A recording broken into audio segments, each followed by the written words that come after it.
तुर सुधया थे वो सूते नींद जगा थे वो हर पल तुर सुधया थे वो सूते नींद जगा थे वो दीवाना बना दिए वो दीवाना बना दिए दीवाना बना दिए वो दीवाना बना दिए पल पल तुर सुध आथेगा आंसू मोर बुहाथेगा पल पल तुर सुध आथेगा आंसू मोर बुहाथना दीवानी बना दे रे दीवानी बना दे दीवानी बना दे रे दीवानी बना दे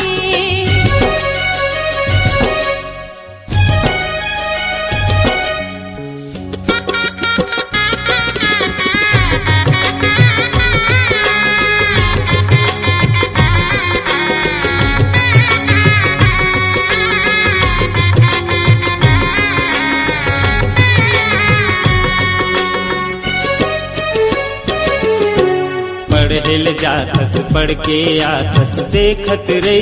तोला ज्यादा पढ़ के मोर मयारू झन भुलावे मोला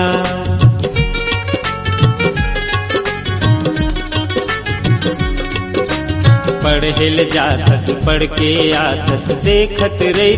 तोला ज्यादा पढ़ के मोर मयारू झन भुलावे मोला अपन बनाहूँ तोला मैं एक दिन जिए नहीं सकूं रे रानी मैं तोर बिन पल पल तुर सुध आथेगा आंसू मोर बुहाथना पल पल तुर सुध आथेगा आंसू मोर बुहाथना दीवानी बना दे रे दीवानी बना दे दीवानी बना दे रे दीवानी बना दे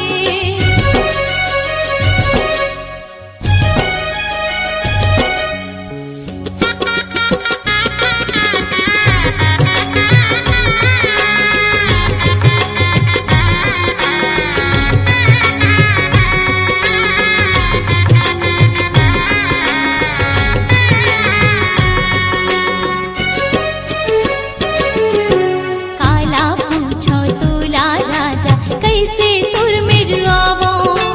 मन के मोरे बात लबैहा काला मैं हम बतावो